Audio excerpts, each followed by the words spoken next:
7.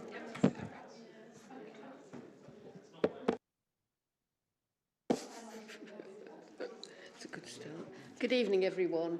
I make it 7 o'clock, so let's start our meeting.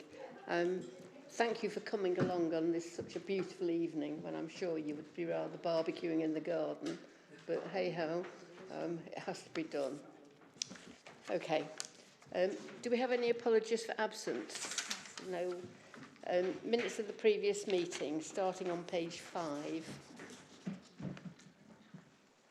Can I take it that we've got no questions at all on the minutes? You're happy for me to sign them? Good, thank you. Any declarations of interest? We have no public questions. Do we have any member questions? No? Okay, item 54 on the agenda, Berkshire West Urgent and Emergency Care Winter Reflections and Learning. Hannah, I understand you're taking this section.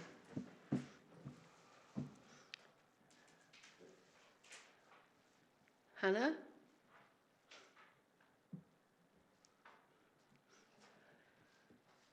She is on, isn't she? Hannah, can you hear me?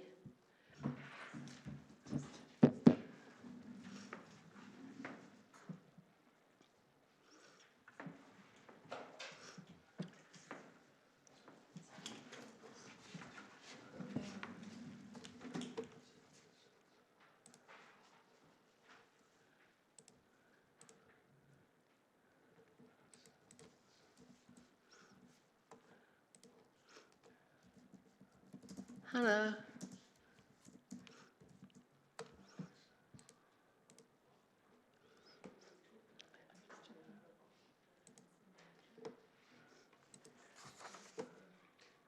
I'm just checking whether anyone else knows.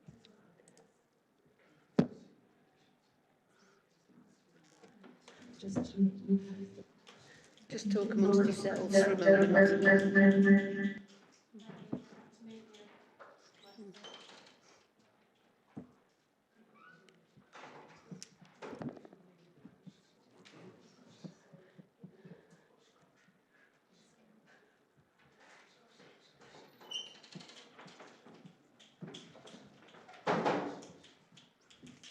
Hannah, can you hear me?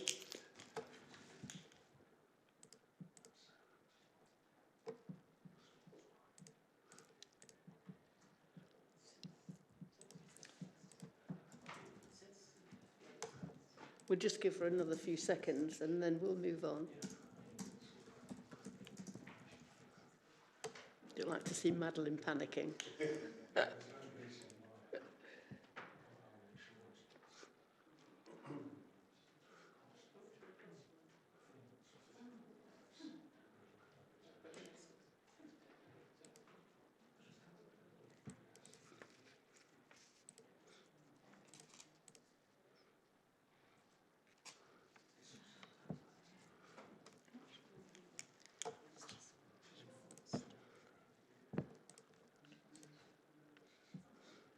Perhaps she's gone to make a cup of coffee.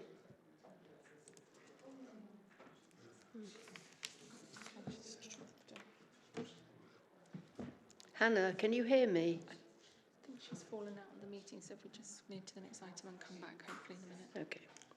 Right, we haven't got Hannah, so let's move on to item 2, Adult Social Care Workforce Strategy.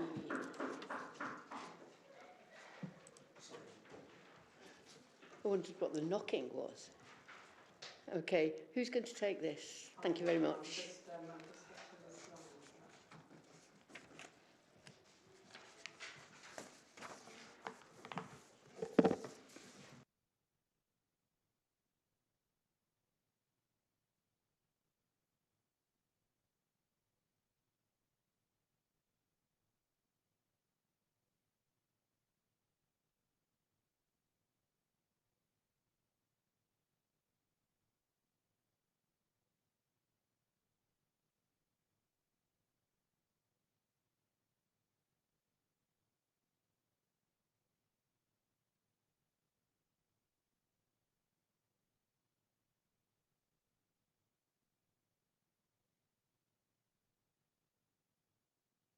As being a 4-year framework for the adult social care workforce, which was set to enhance the capacity, skills and diversity and competence of our workforce, with really aiming to increase the stability and career opportunities within adult social care and the wider sector.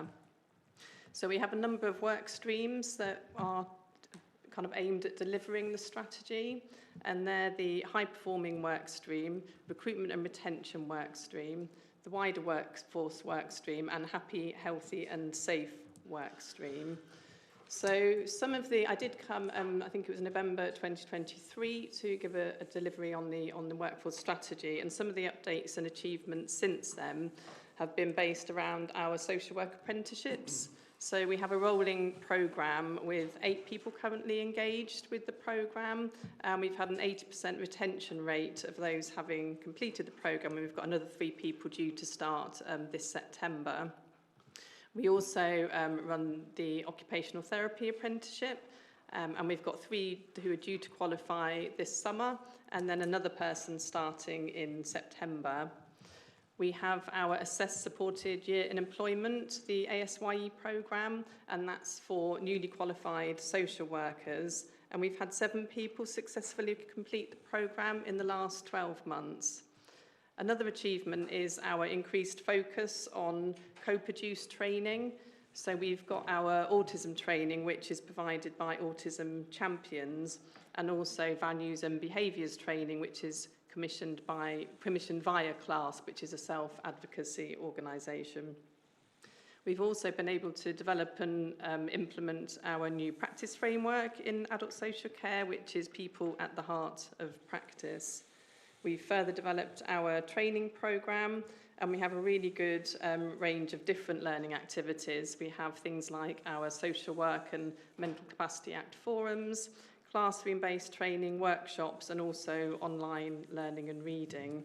And we've also been able to appoint a principal occupational therapist, and we're currently designing the OT preceptorship programme. Some more achievements have been around our engagement with the Social Care Future movement, and with people with lived experience being part of our interview panels for some roles within adult social care.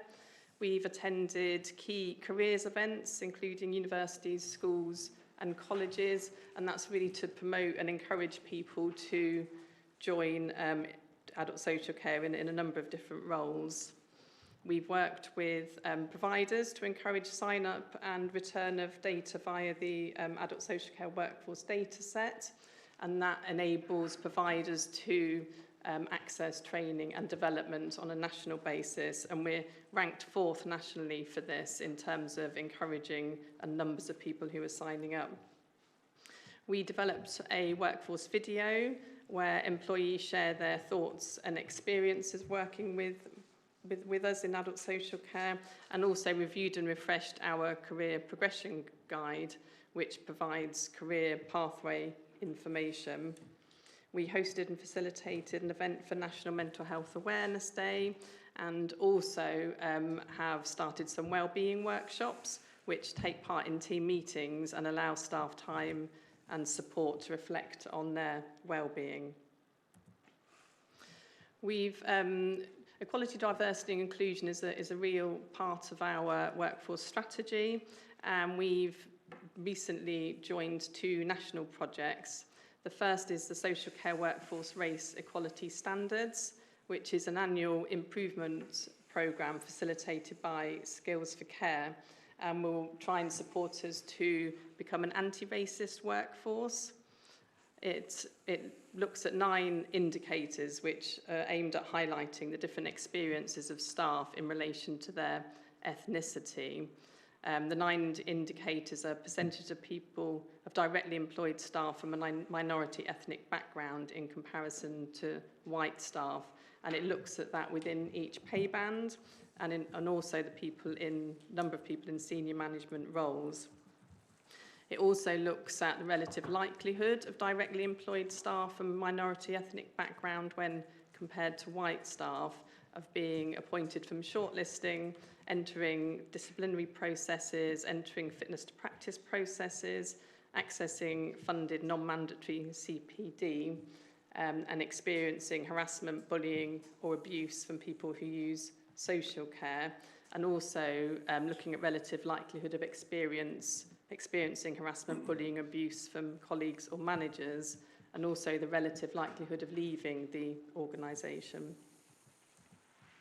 The second project that we've engaged in nationally is Diverse by Design for Adult Social Care, which is a workbook created by Partners in Care and Health, and it looks at 15 different elements. I won't go through them all, but some examples are appointing senior diversity champions, agreeing how to talk about equality and diversity, having role models, developing inclusive leadership programs, and looking at checking policies for stereotypes.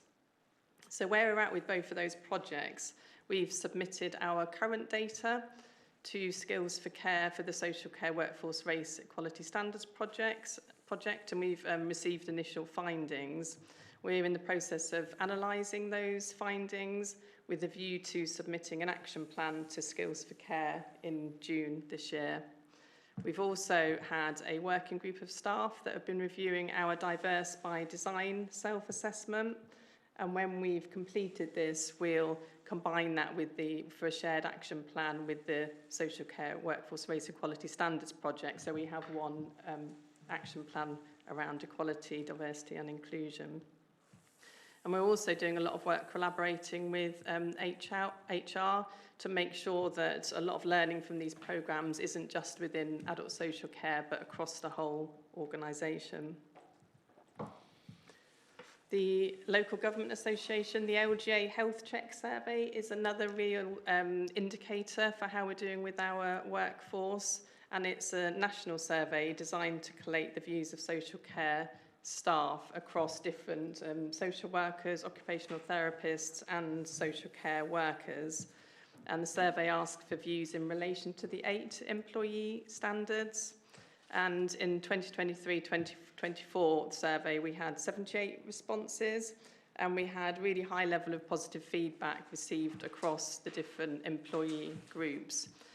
For our registered social worker responses, we ranked 16th out of 138 local authorities who took part. And then obviously we had the action plan developed for those areas we could improve, and also the areas that we wanted to maintain as well. So some planned future activity. This isn't exhaustive, but just kind of gives a flavour really. We obviously want to continue the implementation of Diverse by Design and the Social Care Workforce Race Equality Standards plans, the development of the OT preceptorship programme, and we want to restart some stay interviews. A little while ago, we ran some interviews asking people why they stayed with us, because our retention is good in adult social care, and we want to restart those so we can make sure that we're retaining the workforce that we have got, and kind of continually trying to improve that. We want to focus on workforce modelling to enhance our understanding of our future need and make sure we're thinking about succession planning. And we want to further develop our social media presence to raise the profile of adult social care across the borough. We're introducing occupational therapy role into our community mental health team.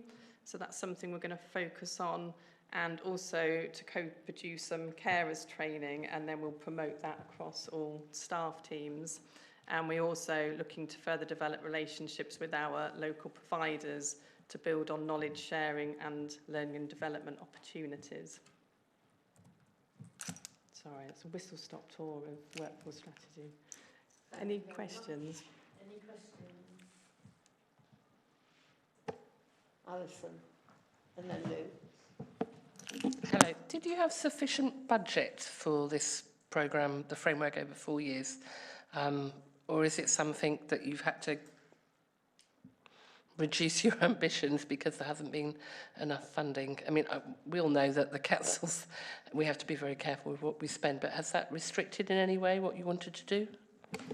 For the strategy, or for one of the individual... You've got a 4-year framework, haven't you? You're 2 years Oh, for the, through it, so... for the strategy, yes, yeah.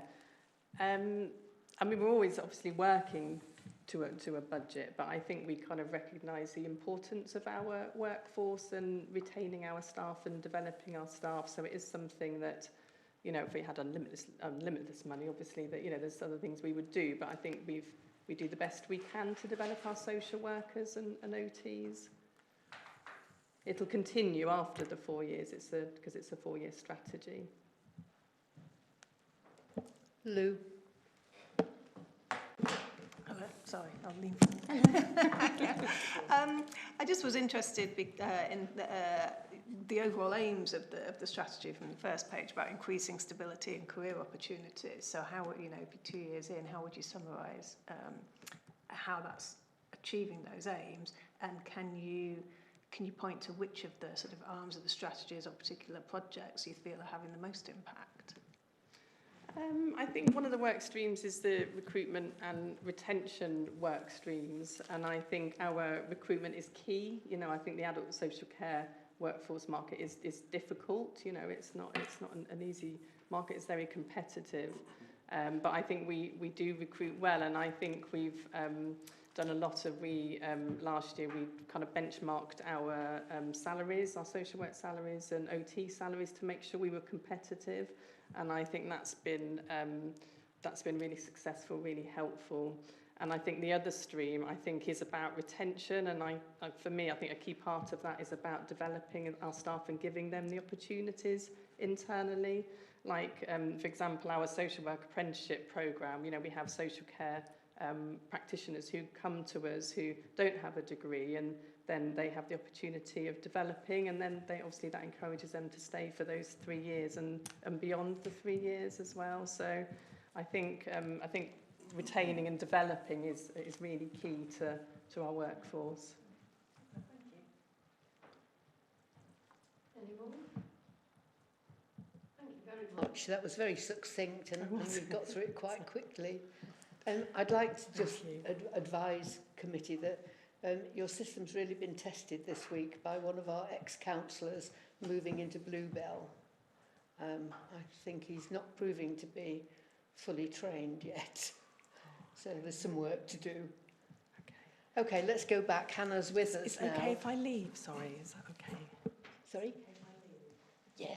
Yes, do go. Yeah. Yeah. Enjoy the barbecue. We go back to item 1, the winter thing. Hannah, you're with us now, I understand. I am, and huge apologies, technical difficulties. That's absolutely fine. Would you like to go ahead? Yep, absolutely. So obviously the pack's been shared in advance with the papers, so I'm just going to share and talk through a few headlines and then leave the majority of the time for questions or clarifications if you're happy with that, Chair. That's lovely, thank you. Perfect. So I obviously came to this meeting, I think it was back in October, November time, just to provide an overview of what we were planning to bolster and ensure that we were in a good position going into winter, recognising that we see those seasonal demands over the winter period exacerbated by some of the winter viruses that we see, so flu, COVID, but also just the bad weather brings different health conditions and just a sort of seasonal variation resulting from those vulnerabilities.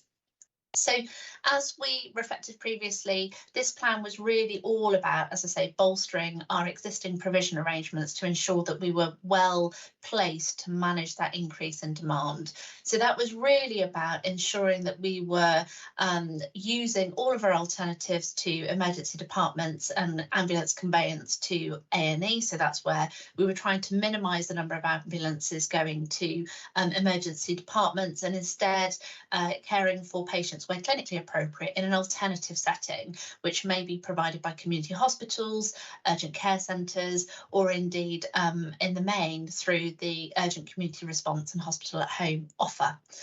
So we had a number of headline objectives as we went into winter, and I'm really pleased to say that whilst we didn't achieve all of them, we did certainly fare better than we have in some other recent winters. There's always learning to be taken, but I think we were relatively pleased with the plans that were in place, along with our acute community NHS colleagues, but also our adult social care colleagues and BCSE colleagues, in terms of how we supported and mitigated that demand over those winter periods. So if I talk to the system ambitions and just give you some of the headlines that are detailed in the pack, but obviously we weren't unfortunately able to maintain 92% occupancy. So this is the number of general admission beds that are available to 92%, which is nationally considered the optimal level of occupancy. We just went over that slightly to 94%, but what I would reflect is that we really maintained flow throughout the winter period, which is a really key success factor for managing those demands. And effectively that's saying that when a patient is ready and clinically ready for discharge, that when they are placed on the discharge or the no criteria to reside list, that they are on that list for a shorter period as possible, to ensure that they are discharged to the most appropriate setting for their ongoing treatment needs, or indeed to return to home living. So that was really positive, and I think a really good key takeaway from home that we did from winter, that we really did keep that flow going to optimise bed utilisation and make sure that we were well equipped and had the capacity available to manage patients as they were coming through ED where admission was required. Similarly, just in terms of the number of patients that were in the department for more than 12 hours, typically this we always perform well against this indicator at the Royal Berkshire, but again, it's a real winter indicator of where there are pressures. So again, positively linked to that flow piece, it was really good to see that percentage of patients nice and low with alternatives available. If I then go on to sort of just the demand and capacity initiatives, which are on slide 20, as I say, you know, a lot of these were in place, but enhanced for winter. And just to show you some of the level of activity that was being supported through this. So the single point of access is a particular initiative, which is relatively new, sort of 12, 18 months. And this is really ensuring that clinicians have a timely point of access to help navigate where best to support that patient that they have with them, or that it needs escalation support. So that can be utilised by 999 crews or indeed a patient's GP to really, as I say, at the point of need, do a triage and evaluation of what services are best suited to that patient's need, which may result in an alternative to, as I say, emergency departments. Similarly, we saw some really excellent benefits through the clinical assessment service. So this is our GP colleagues working with us and 111 in supporting referrals in hours from 111 where a GP or a primary care outcome is required. So that point of contact into primary care in hours to facilitate that patient's in same day needs. So again, we saw a good volume of referrals through that service, and indeed only a small number requiring onward advice and care. So, you know, really, really positive there as well. And that's something that remains in place throughout the year. But again, as we say, just recognise the increased demand. It was positive to see the numbers increase and us be able to respond to that same day demand. Another key element, which is particularly positive, was the introduction of the same day urgent care centre at the Royal Berkshire Hospitals, and this is co-located with the emergency department, and we started this pilot in October, which effectively enables emergency department to divert patients with a low acuity, so a low clinical input requirement, so more akin to a GP rather than a specialist accident and emergency centre. They could be redirected to the urgent care centre, which meant that patients were able to be seen more quickly, but also the most appropriate clinicians were assessing and treating the patients that had their service needs particularly. So, you know, emergency departments were able to treat the sickest patients, whilst the urgent care treatment centre were able to effectively treat and support primary care patients, so those who would otherwise maybe be seen by their GP. So that was a real success. I think just in terms of, I've alluded to it, but again, just the work that we did of our adult social care and voluntary sector partners, again, we saw some real positives from that, building year on year and during the course of the year, and ensuring that we've got close working relationships so that we can really prevent admission to hospital services where appropriate, but also work together in securing timely discharges. I'm conscious at the last meeting I gave quite a review, or sort of we certainly had some discussion around Shrewd, which, just for recapping purposes, is a sort of platform, an IT platform that is used to support system oversight and understanding of where operational pressures lie. It's not a patient level information clinical system. It is purely looking at, for example, the numbers in emergency departments, the numbers awaiting discharge, and a number of other key metrics that give us an overarching view of what the operational pressures are at any of our sites. So we continue to use that, and use of that has certainly extended and been embedded in services. So again, that gave us really good insight to inform timely remedial discussions where we had a pressure emerging, to understand whether there were other partners within the system who could reasonably assist in mitigating those. Just in terms of the key metrics, we have touched on those a little already. So positively, our CAT2 response times were really favourable in February, and we ended in a strong position. Unfortunately, our ED performance against 4-hour standard did deteriorate a little in March, with the year-end position being 70.28% for RBFT against a plan of 71%, so just marginally off what they were intending. But again, as I say, work continues to work with the department and with system partners to see that performance improve in year as well. Just touching on risks and mitigations, we have a continual open dialogue with all partners to appraise risks and to take appropriate mitigating actions, and those are summarised in that last slide. Also just recognising, as well as obviously maintaining the safety and dignity of patients within our care, also recognising that we had wellbeing plans in place for our staff, recognising the demands increased demand places on staff as well during the winter period, compounded by, as I say, some of those winter viruses as well. I'll conclude there, Chair, but very happy to take any questions. Lovely, thank you, Hannah. Just a quick question while we've just gone through all of that. Is there anything that you take from that you will amend for next year's winter plan? I think every year we are really, really keen to ensure that we learn every year. So there will be, and in fact, I think West Berkshire has already held the review of how winter went. And these slides are certainly indicative of the key takeaways from that exercise. So we will always do a review of what we could do differently next time. And as we look ahead to next year, planning for winter starts in sort of August, September time. So we will be, as I say, further building on all the good work that we've got in place to ensure that readiness for those increases in demand going forward. So I think the pack you've got there is really a reflection of what we've done, and will inform what we'll do going forward. That's lovely, thank you. We've got a couple of questions for you, which you won't be surprised about. Firstly, Adrian. Yeah, thank you.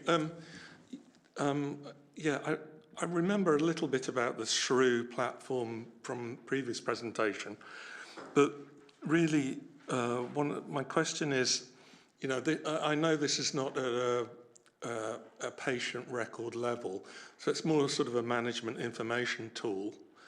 Do the councils have access to this tool, or is this purely within the NHS? So it looks at purely NHS feeds. So this is part of a national architecture and links back to the OPAL, so the Operational Oppressions and Escalation Levels framework that we have within the NHS. But certainly access can be provided to system partners where appropriate to their role and helpful to their day-to-day role. So really happy to pick up with any leads that would find access helpful. But as I say, it is very much more sort of an operational oversight tool. There's no PID, no patient identifiable data. So it would really depend on the relevance to that individual's role as to whether or not there would be benefit in sharing it, but certainly something I'm happy to explore as helpful with leads. Perhaps, you know, I'm always interested in the sort of IT support for handovers between councils and NHS, which, you know, normally is not supported by IT. And I'm always trying to find some way of getting some IT support. And the basic premise is, you know, that if say 5 people are being moved out of Royal Berks, for instance, you know, 2 of those might be going to Wokingham and might need care plans. You know, so it's in Wokingham Borough Council's interest to know about those people as soon as possible, not necessarily with, you know, all the details of their situation initially, but you know, at a management information level, to know that, hey, we're expecting another 2 people to come into our orbit, I think would be helpful. You know, I don't know if maybe this is an enhancement request for this platform or something like that, but I think, you know, the more IT integration you get, you know, the easier life becomes. Yeah, completely agree. And I think just to your point, and just to assure the committee, there are established practices already whereby teams are linked, and as any patient joins the list, there is quick and prompt communication to any partner within the system who will need to be involved in that patient's next stage of care and discharge in being part of that planning process. So whilst it's not through this platform, I can assure you those arrangements are in place, and we've got regular multidisciplinary team meetings with adult social care engaged in those discussions to support that process with a whole sort of cadence of meetings throughout the week to support it as well, so we can make sure that the right operational and clinical leads are engaged in the planning for that patient's discharge. I'd be very keen for you to present that process, because, you know, when I previously asked Wes and his colleagues in WBC what the process is, there hasn't been a full description of the process. I'm very happy. I think if we know what the process is, and, you know, it's, you know, potential for improvement, let's call it potential for improvement with, you know, IT integration, etc., then we can start to get a handle on things. But that would be really helpful for me personally. Thank you. Yeah, certainly. And I think just to manage expectations, very happy, can absolutely set out the process and sort of what business as usual looks like in the management and planning for discharges.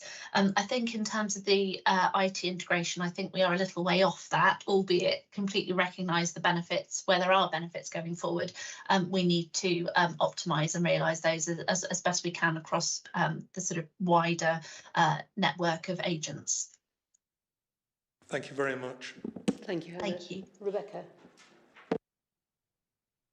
Hi, you talked about your new urgent care centre, which is to kind of steer patients away from the emergency department that obviously only need kind of care that would be potentially given by a GP. Now, I was wondering, why are they still coming to A&E? You know, what's the reason for this? You know, why? Is there a lack of service within primary care in the community? You're still getting a large amount of people that, according to this, only really need GP care. Yes, they're coming to a hospital for it. Yeah, and to be perfectly honest, there will be a range of contributing factors to that. So if a patient phones 111 and they only require primary care, they are unlikely to be diverted to an emergency department. People who attend emergency departments without contacting their GP practice, or because they don't believe they'll be able to get in to see their GP, or because for some it is convenient. Some will attend and know that they will be seen. So there are all manner of reasons that are contributing to patients attending ED as sort of the first point of contact. And it's the work that we're undertaking with primary care more broadly about promoting the alternatives and access points for our patients and general population as they require health input is really, really key. So as some might be aware, we promote 111, 111 online, but also by telephone, the whole concept of pharmacy first and using your pharmacy. And through the UCC, we will be advising patients where appropriate to how they might be able to access that care going forward. So there is sort of a sort of opportunity to better inform patients of those options. But yes, the reason why patients present are varied and many, but the work underway is ensuring that, one, they get the access they need at the time, but also part of that public messaging to ensure that they are aware of the alternatives and how best to access care going forward. Okay, Alison first and then Rochelle. Thank you. Looking at the demand and capacity initiatives, same-day urgent access, there's some amazing successes, brilliant ideas. Have they stopped now that, you know, we're at the end of April and we're out of the winter, or are they all continuing? No, all of those schemes are continuing in terms of, this is really, as I say, really bolstering what is already in place. So adding additional capacity to manage that increase in demand over the winter periods. But all of those services are year-round services. It's just ensuring that we've got sufficient capacity to meet that increased demand over the winter months. It does say Broad Street walk-in service extended to March 25, which made it sound like, you know, it stopped at the end of March 25.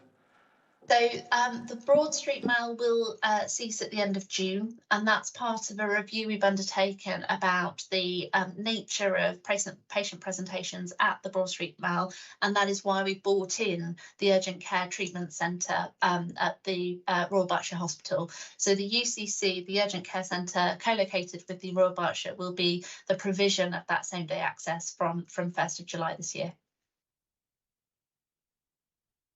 And will that be very widely publicised so people don't go to the Broad Street Mail come August? So we are working with our comms colleagues to ensure that there is clarity of messaging around, again, it goes back to that earlier prior point about how we ensure that we make patients aware of how best to access services available to them on the day. And that will be part of that messaging, particularly recognising the changes to the Broad Street Mail provision. Thank you. Rochelle. What is being done to actually get the ability to see a GP in a reasonable amount of time? For my GP, you have to show up at 8 o'clock in the morning and queue up, and then you get an appointment for that day. You can't get an appointment for the next day or 2 days in the future.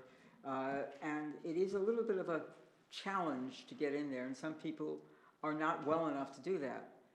So what is being done to increase that? And I think that opening up appointments on one day for that way is pretty, I'm trying to come up with a polite way of saying it, pretty awful. And because it would be much easier if I could call up the GP and say, oh, I can't see you today, but I can see you on Thursday or something like this at X, Y, and Z time. And this is at least happening at the surgery that I go to. I can't say it's happening at others. I don't know what others are doing. But is anybody doing that? Rochelle, Yeah, I think that's a different service, isn't it? That's not this report. Yeah, I know. Yeah. Thank you, Chair. I was just going to reflect, I guess, just to assure, recognising, as you rightly say, this isn't yes. my area of specialty, but I would just reflect that we have seen a year-on-year increase in the number of GP appointments offered within the BOB system. But I take the point and happy to ask colleagues if it would be requested for a future item, if that would be helpful. Thank you, Nagi. Hi, Hannah. Thanks for presenting the report. It's really good. But I have one question. So I want to see more detail around numbers. How many people have come in, especially between the months of November, December, and January? Feb looks okay from what you have given today on the report, but the real picture is between November, December, and January. So if you can present it for Royal Berks as well as Frimley, I think Frimley is also part of Berkshire West. So yeah, so if you can send that across to the group, that would be good, especially how many people have. Yeah, go on. No, sorry, it was just a point of clarification. So when you say the numbers, you mean the performance delivery or the actual attendances? What? Yeah, so how many people have waited for less than 4 hours, more than 4 hours, and same day emergency care as well, like when they call for 111, they are sort of triaged to the hospital, isn't it? So yeah, so some of that we can certainly provide for Royal Berkshire Hospital. Frimley Park isn't part of our system, but I can ask colleagues for the Wexham Park or Frimley Park numbers if they're able to disaggregate across sites.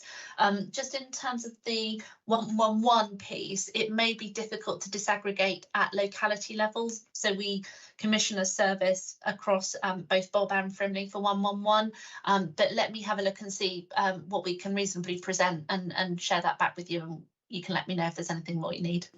And some numbers on the workforce as well. Just want to see how they vary when you compare to the rest of the year.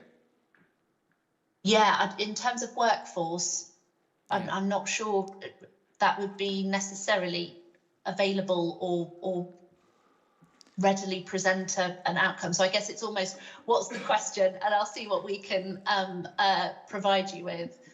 It is more around because the number of patients that turn up at A&E will be high. So I want to check. Just want to see how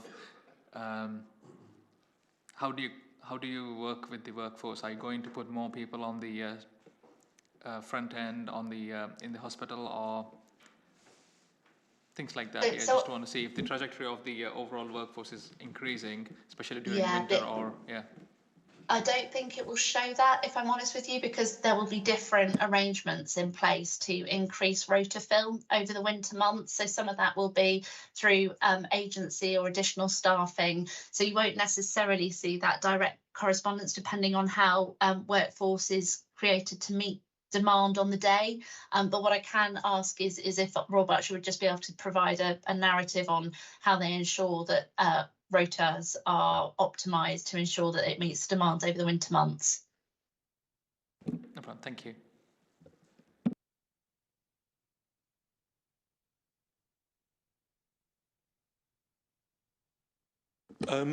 Obviously the focus of this is Berkshire West, but you know, we're in a bigger scenario now. We're in Bob, right?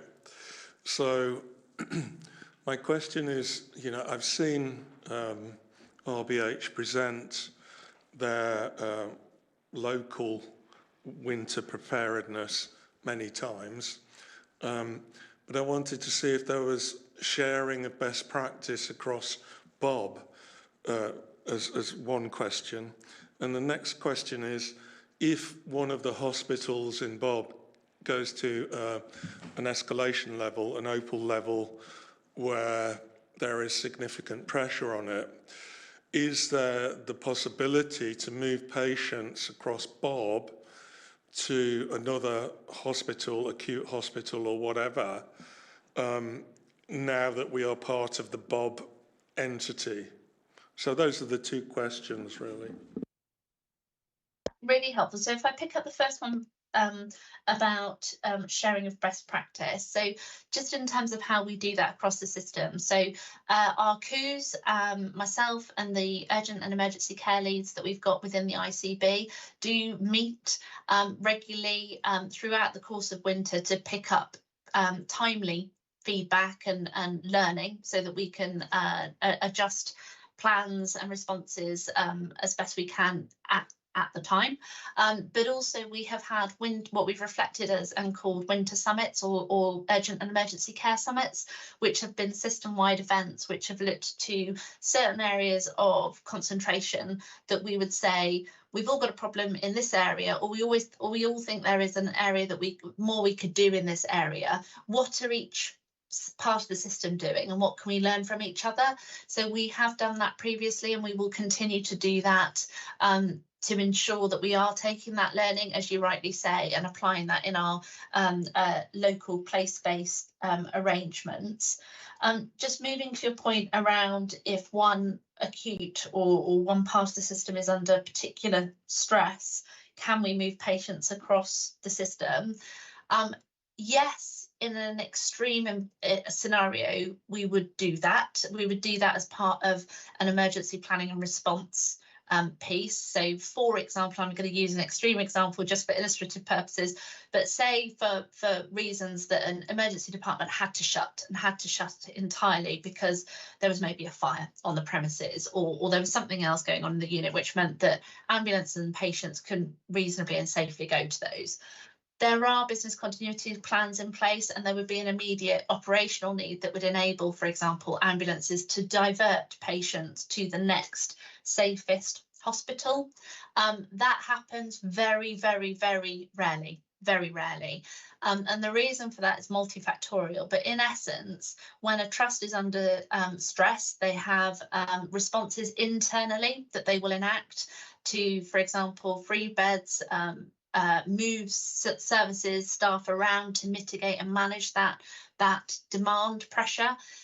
The challenge we get into is where we start diverting. In the context of urgent and emergency care, it can be detrimental to move patients to other hospitals unless there's a real clinical need, or, as I say, there's an extreme circumstance, which means it's just not safe, or a unit isn't able to accommodate patients attending. So, for example, if you went to a different hospital, they might not be familiar with your health needs, you might not have attended before, it may be difficult to get you back, it might be difficult for patients to have relatives and carers attend and see them, and we know how important that is in a patient's recovery. So there are a number of other factors, which means, yes, we have the capability to support other parts of the system where there are extreme demands placed.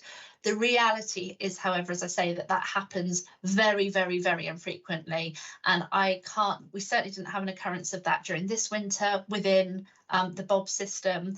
The year prior, I think there was a boiler outage at one of our sites, which meant the temperatures in the middle of winter were just too low and unsafe in emergency departments, so we had some diversion arrangements for that, but that's the context in which we're operating. And typically, if an acute trust, for example, and an emergency department is under significant pressure, we would be looking to local partners to support flow through the trust. So it goes back to the discharges piece, and also looking at whether or not there's more that could be offered at the front door through, for example, GPs services in reaching, so the out of hours service in reaching, or looking to urgent care centres to see if they could offer additional capacity and support to get through those relatively short periods of peak demand.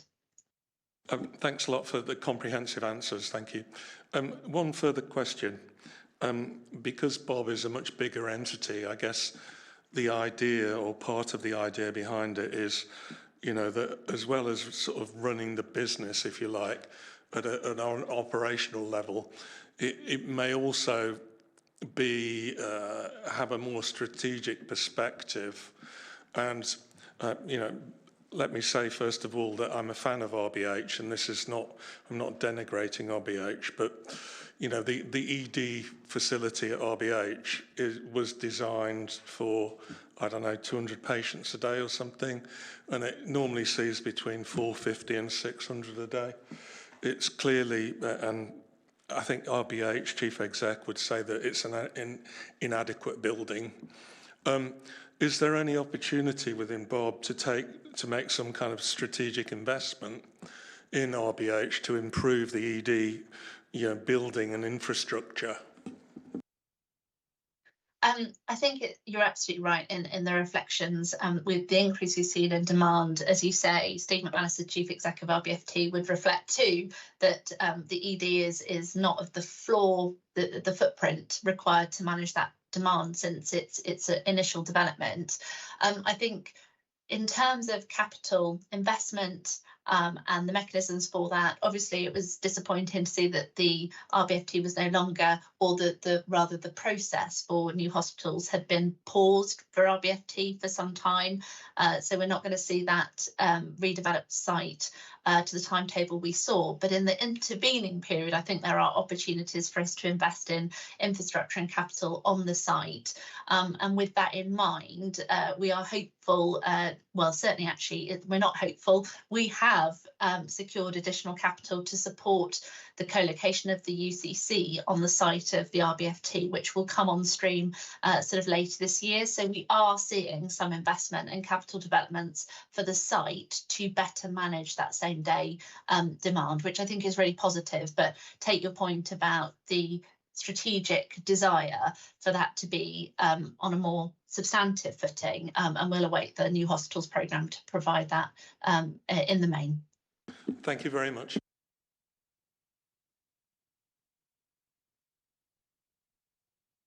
Thank you very much, Hannah.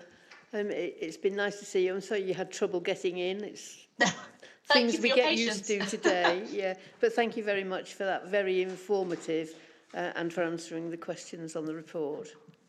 No thank you. At all. Thank you all. We go on to item 56 on the agenda, the domiciliary care market. Wes, are you presenting that? Thank you.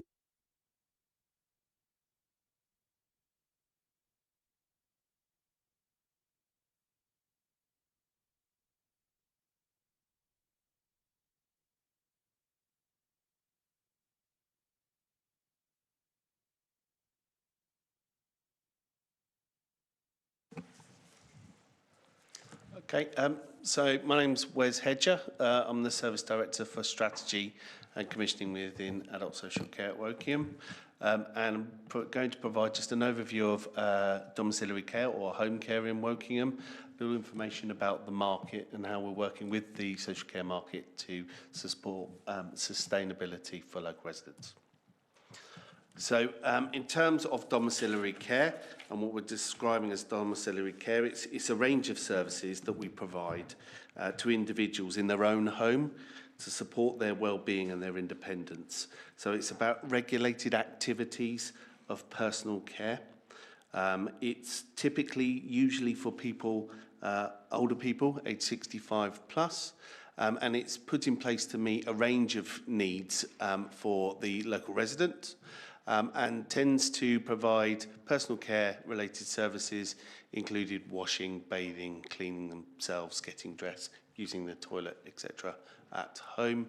And services tend to be services are regulated by the Care Quality Commission. In Wokingham, the service that we provide is a mix of providers based both locally within Wokingham itself and within neighbouring local authorities. Given the geography of the area and the complexities within the market, we tend to see providers come from a range of geographical areas.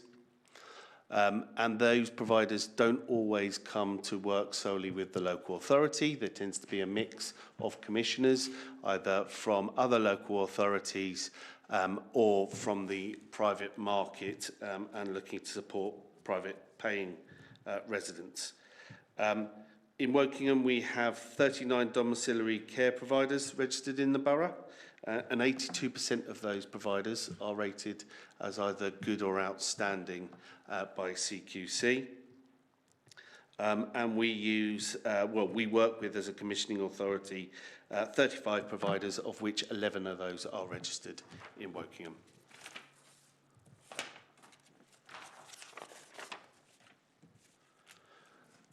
So in terms of the market, what's really important to us is to ensure that we have a sustainable market.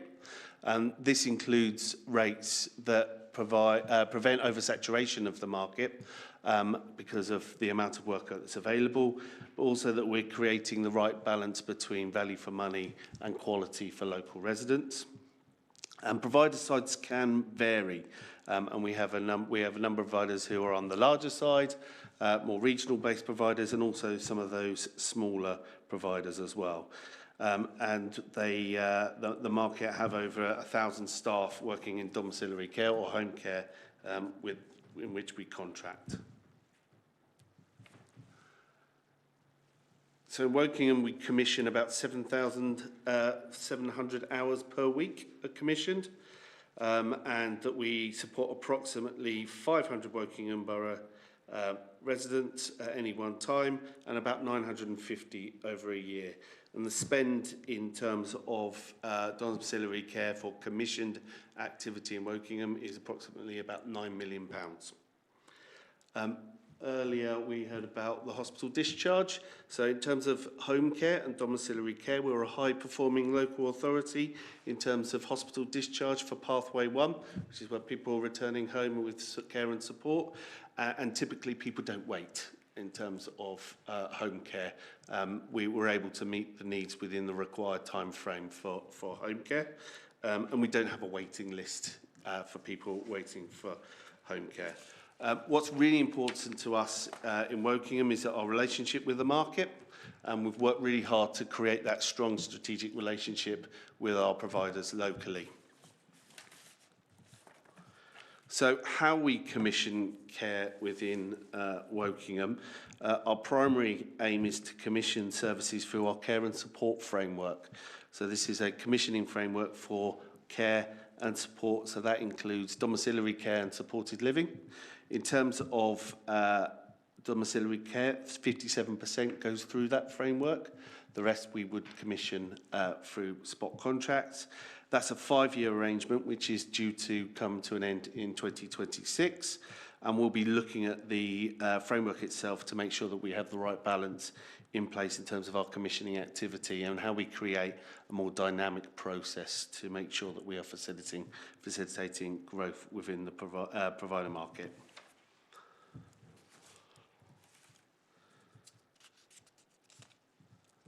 I think I've covered all of that. I guess the only thing just to add in terms of the care and support framework, we'll also be looking at social care futures and Marmot to make sure that we are reflecting that within our framework for the future years. So self-funders, really focusing on those people who pay the full cost of their own care and support. And obviously we know in Wokingham we've got a local older population which is growing, and the 65 plus population is increasing locally. So we know that the population, in particular for 90 plus, there's also an area of growth within the borough. And there are a lot of people who pay for their own care and their full-time care. So in the southeast, it's about 44.1% of the community pay for their own care and support.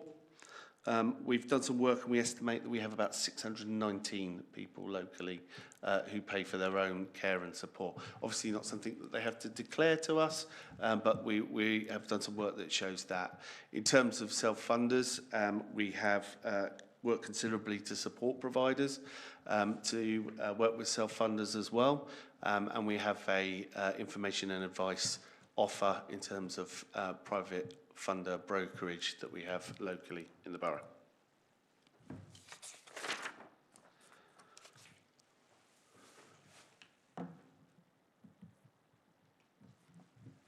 So in terms of the costs and what we pay for care in Wokingham, we've done a number of exercises around cost of care to understand the pressures within the market and the costs associated with delivering care locally. We pay around £23.90 to £24.66 per hour for care in the borough, and that's based on either the lot where they live, geographical location, and what type of care is being provided. That benchmarks well against other local authorities in terms of it's comparable. So in the southeast, it's £24.02 per hour. In previous, that's from the NHS Digital, what they paid last year. So our rates, we know, are relatively competitive. So we're also committed to safe, quality care in the local area, and a lot of effort is placed there. So support we provide to the market is also beyond the financial investment that we put in the sector.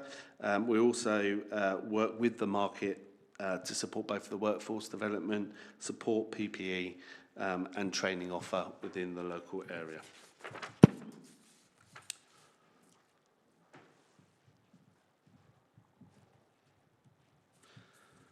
We know, however, that the market is experiencing a significant amount of pressure in both the increasing employment costs in relation to both national insurance contribution and the national minimum wage, and that we know that this is a backdrop of historical underfunding within adult social care across the country.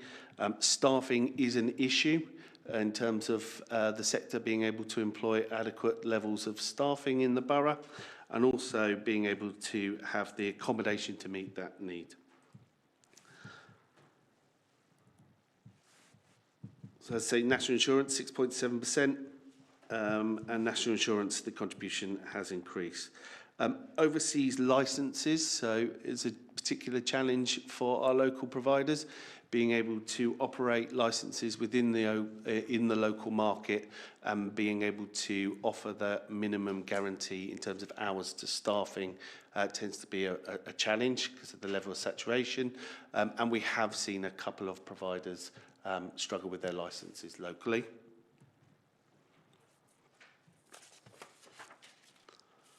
So in terms of how we ensure quality in the home care providers that we have on our framework, so it's a competitive process to have joined that framework, and it includes financial checks, checks on insurance, health and safety, safeguarding, and being able to demonstrate the ability to deliver those services. We look at the ratings in terms of CQC, and I think quite importantly we have a quality assurance service which is able to work with the sector to ensure that quality standards are maintained and we achieve high quality care locally in the borough.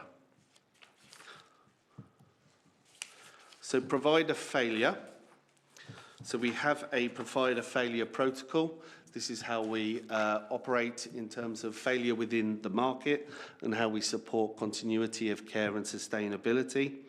And we have seen, as I said, we've got quite a healthy competition around healthcare in the local area. And we have a lot of providers seeking work within Wokingham. It's a good place to do business. And we manage the oversight of that capacity of the market through the capacity tracker, which is a facility where we can track on capacity in the local area and use that to monitor areas and pinch points. Over the last 24 months, we haven't had any providers hand back care to the local authority, so they're unable to do it, which is a really, really positive thing in the current market and the sustainability and all the challenges that we face. So how we support providers more widely. So we have a provider forum. This is ability for us to bring the sector together to learn about best practice, to hear information and advice from the local authority, and to understand how we can all work together better and stronger. And we also provide a monthly newsletter. So again, sharing key information from the local authority to our providers and having that signposting ability to highlight particular areas of concern. Workforce development strategy. So Vicky was here earlier talking about the workforce. Again, that we believe that the workforce is the market as well, and that's part of the development of the sector. And we're able to provide access to training and provide greater support to the market as a whole. And I guess just to finish with, again, we're really passionate about supporting the market and working with the local market, and how we work with Berkshire Care Association is part of that as well. So you see we engage with the market around some communication activities as well, and we're going to be sponsoring a care award this year through the Berkshire Care Association. And I will stop there for any questions. Thank you very much, Wes. There's a lot of information in there as well. Right. Any questions? Adrian and then Rochelle. Oh, you can go first, Adrian says. Okay. Are there any problems with EU workers coming in to work for some of these care providers since we're not in the EU anymore?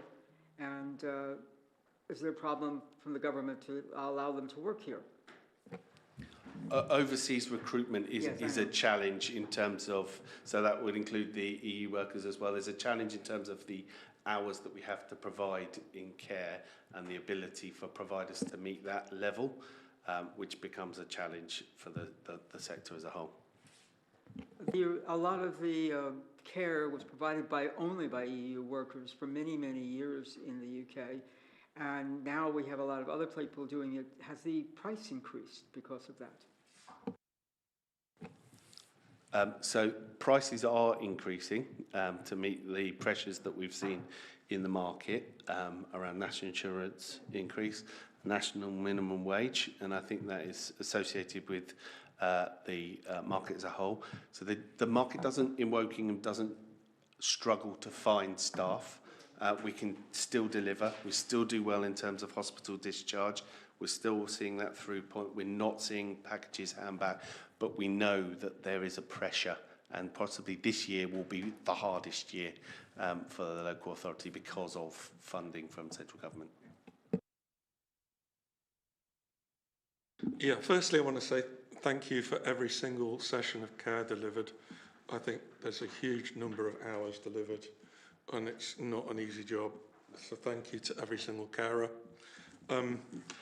Secondly, I just crunched the numbers a bit because you were mixing yearly and weekly and whatever. Yeah. So yearly, it's around 9 million, which is around 173 grand a week, which across 7,700 hours per week gives me, on my calculation, a spend of £22, which is slightly less than the 23.90 I think you mentioned. But, you know, it's within that ballpark, and the numbers are rounded, so I can see that. But what I wanted to look at, you know, across those, your typical run rate of 500 patients, the spend per patient per week looks to be around £346 a week, roughly, and roughly 15 hours per week. And I know we've had discussions in this committee before about the dreaded 15-minute meetings, support and care. And, you know, when I'm looking at that saying on average for 500 people, that looks like around 15 hours a week, that makes me feel quite good, because it's not a really small number. And, you know, hopefully that indicates that we're spending time with the people that need time. Yeah, so in terms of the people we support, other than patients, but the people we support, there will be a mix and a balance in terms of hours that they are receiving that support based on their need and their assessed need through the social care assessment. So what you're right though, Adrian, we're trying to cut the level of 15-minute calls in terms of that what's in there, because what can deliver within that 15 minutes is not going to achieve the best outcomes for people. So we work really hard with the market to be able to do that and ensure that we are getting the right level of care on what we're paying for. I also wanted to say thank you for supporting the carers with holiday pay and PPE and training. You know, I think it's very important that we should be seen as a quality employer, as a quality provider, and be a best example locally. So that's very encouraging. Thank you. Thank you, Adrian. Are there any further questions? Alison.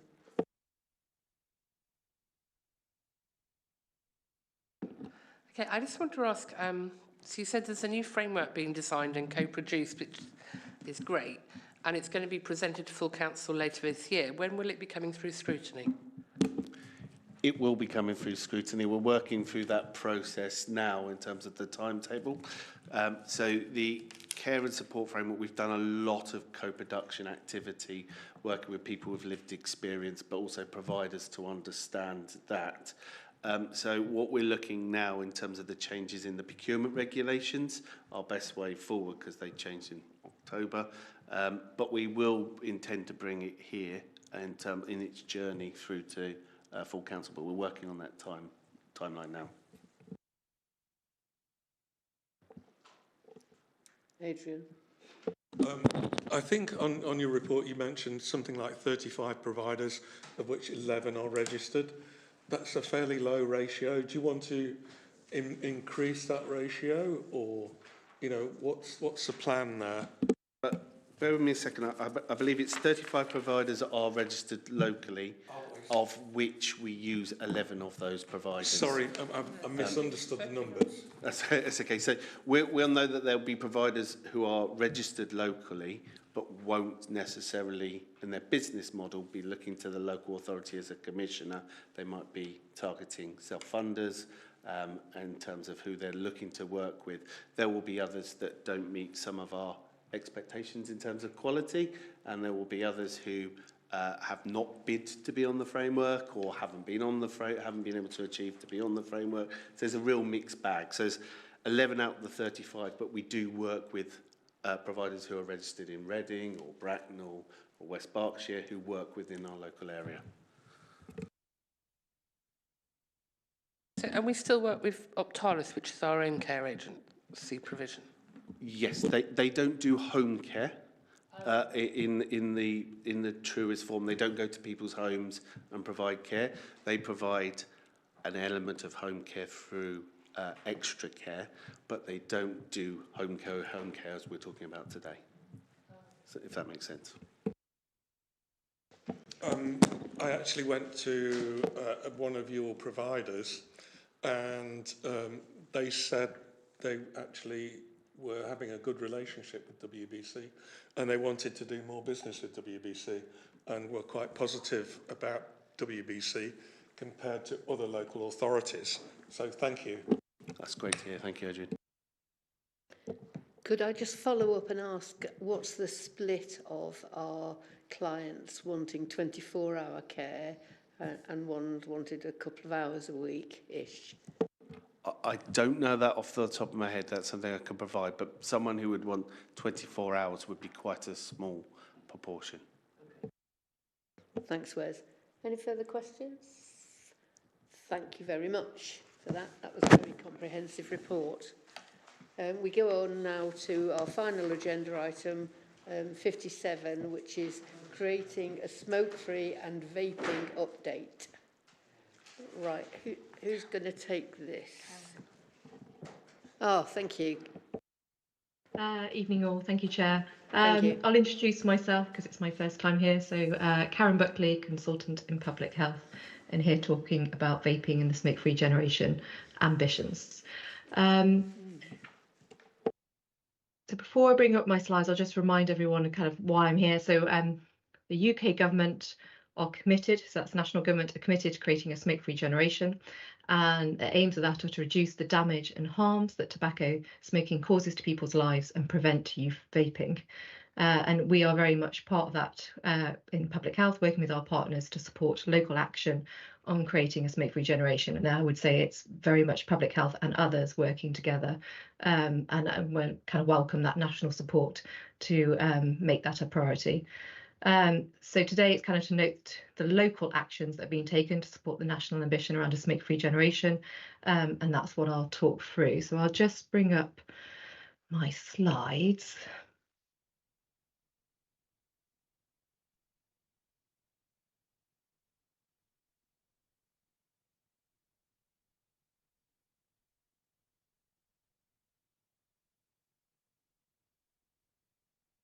So I'll just summarise the national ambition. So 5th of November 2024, national government introduced the Tobacco and Vapes Bill, and this is about the UK becoming smoke-free. There are four key priorities. One is around creating a smoke-free generation. So what this essentially means is that for anyone born on or after the 1st of January 2009, it will be an offence to sell tobacco products to those children as they are now. This will not criminalise smoking, nor will it mean anyone who can buy cigarettes now will be prevented from doing so in the future. It is about preventing the next generation from being able to buy tobacco products. The second one is around creating smoke-free places, and that's really about extending smoke-free places restrictions to additional outdoor settings. And that's still going through. And powers to create vape-free places and heated tobacco-free places. So extending the legislation around smoking to vapes as well. Youth vaping is very much a big part of this. So that's really recognising the increase in kind of vaping products and the sale of vaping products and working to improve legislation around that. So powers to regulate the flavours, descriptions, powers to regulate vape and nicotine products and the packaging, really trying to make that less enticing to young people. And absolutely preventing any sale of vapes to anyone under the age of 18.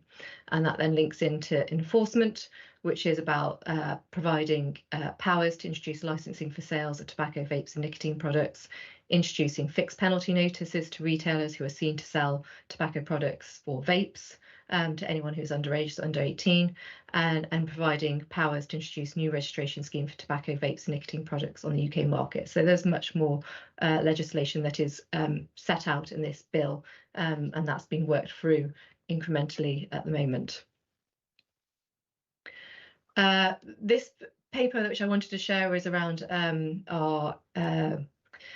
it's from the South East Tobacco Control Network. So that's led by our directors of public health across the South East, which they've all agreed to this position statement on vaping in 2024.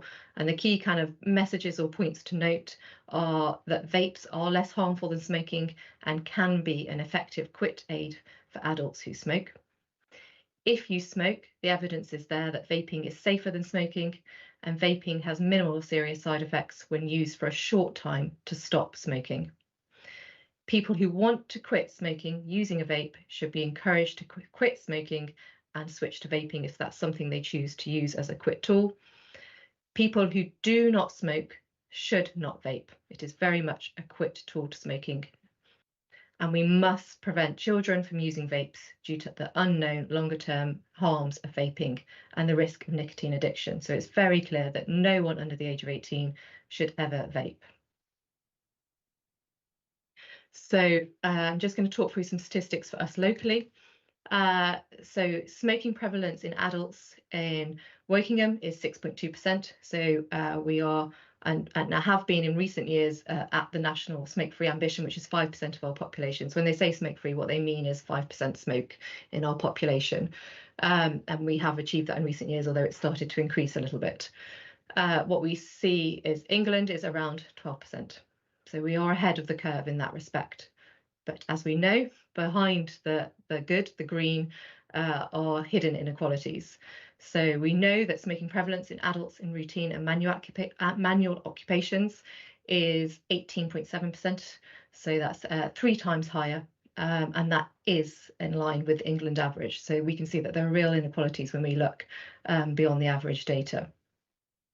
Similarly, smoking prevalence in adults with long-term mental health conditions is 20%. So, and again, that's similar to the England average, and again, more than 3 times higher than our Wokingham average, the green that looks on the statistics in terms of national metrics.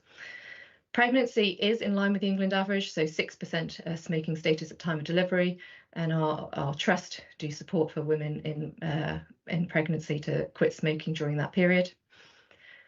Our success in terms of our smoking cessation service, which is through Smoke-Free Life Berkshire, we are doing well with our quits. So a successful forward quitters, which is the national metric, is 2,772 per 100,000 smokers compared to 1,062 England. So that's incredibly good, especially considering our technically what we find now in Wokingham is we are working with a harder to reach group, our entrenched smokers. They really are the ones who've wanted to quit. We have found have quit, and now we're really working with a group that it's harder to support. And then I've just put in some vape statistics as well, which is you'll see are not available at Wokingham in the position where we are at the moment, or not in a reliable sense. So we have survey data, but it's not representative of our population. So any survey data we need to use with caution. England indicates that children 11 to 15 who vape at least once a week is around 5%. And as you can imagine, that is much lower when you're 11, 12 years old and higher when you're 14, 15. So that average 5% has a journey. And vapes use at least once a week, where you identify as another gender, which is where the inequalities is highest, you'll see that doubles to 11%. And that's England data.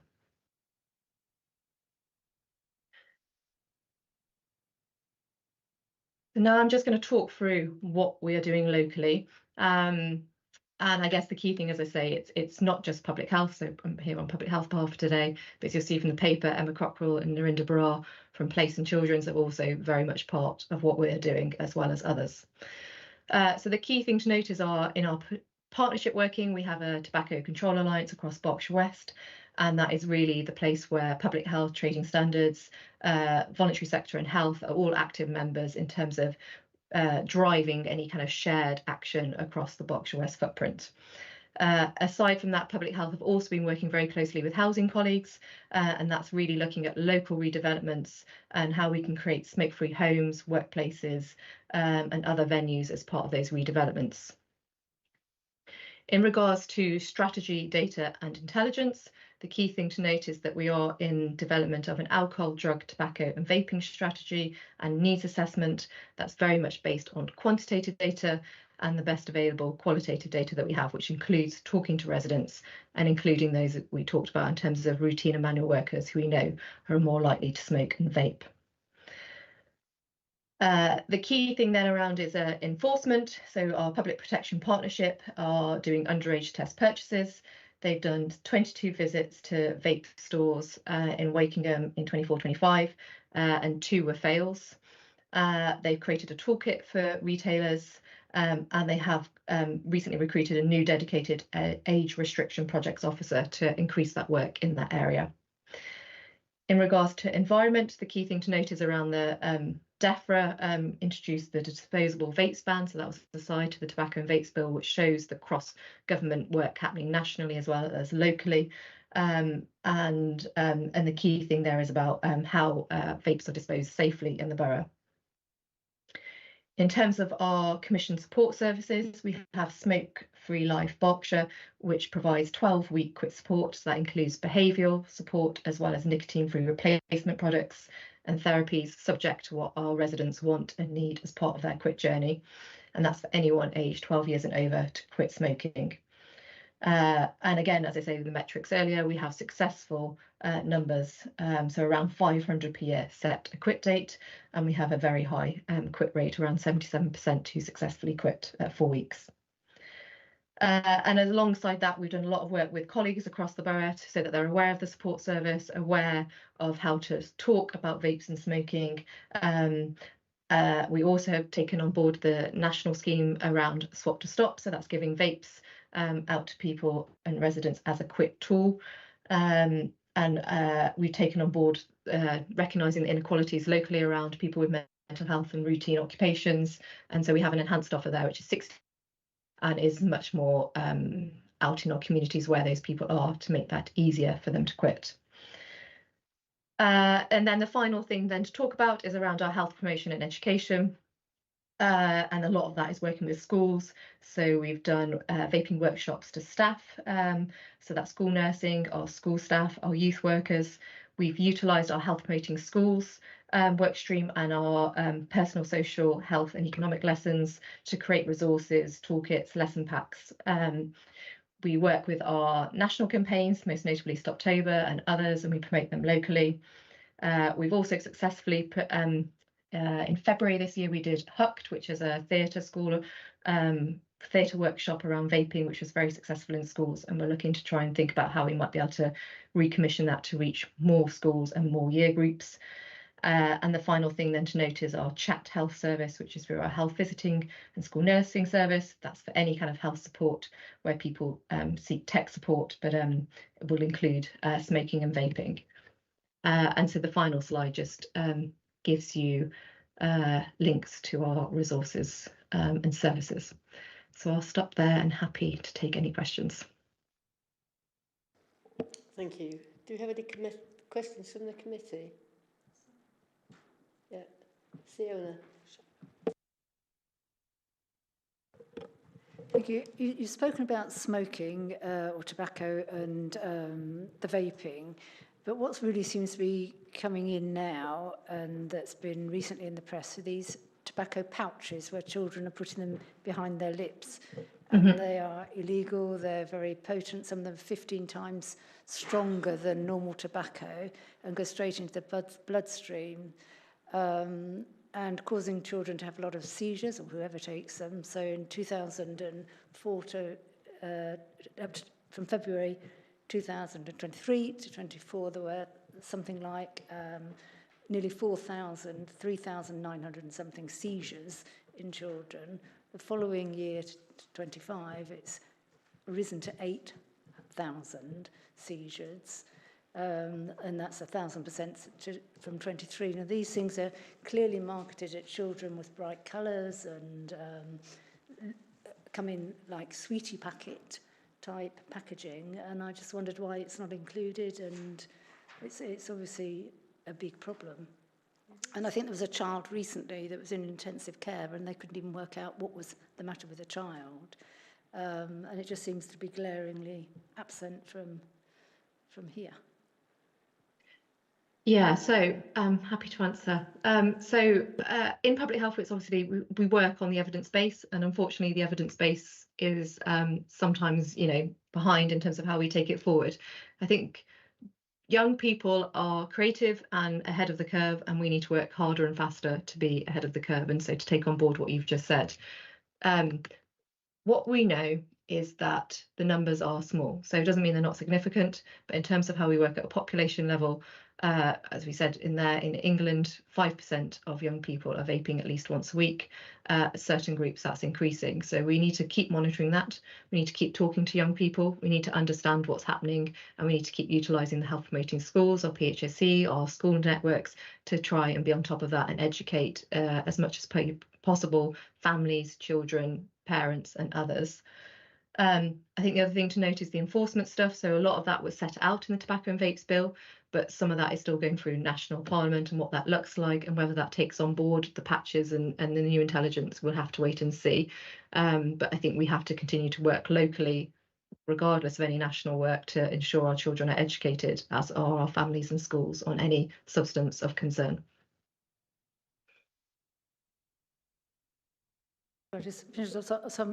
I'm just not quite clear here.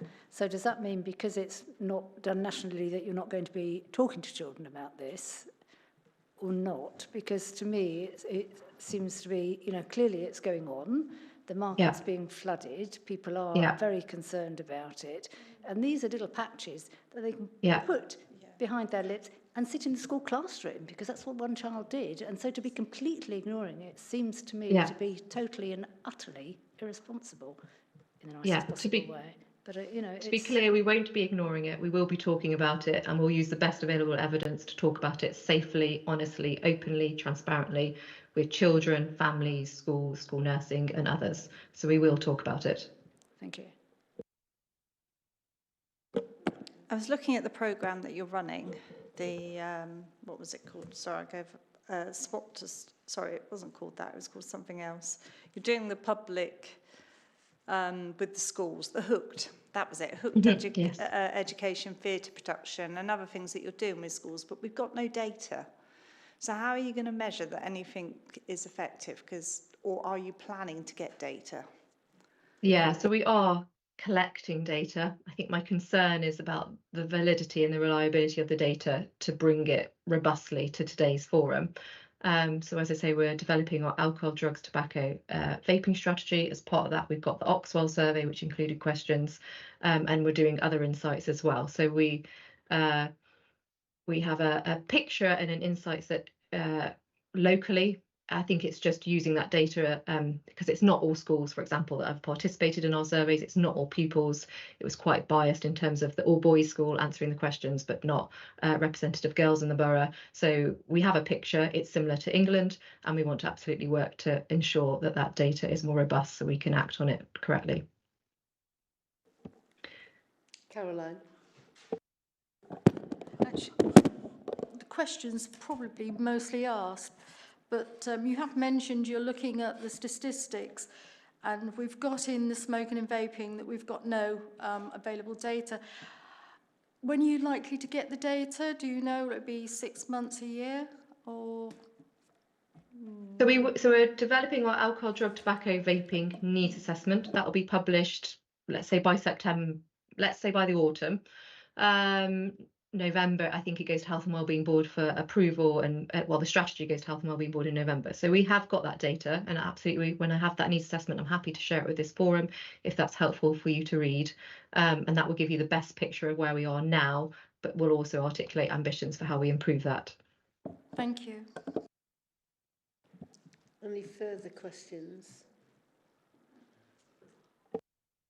Thank you very much. That was a very disturbing presentation, really, on behalf of our youth today, and it's sad to see them making the same silly mistakes that adults made. But thank you, and hopefully we'll see you again with some sort of update. Yeah, happy to come back. Thank you, Chair. Thank you all. Thank you very much. That concludes the agenda. Members, thank you very much. Good to see you. Have a safe journey home.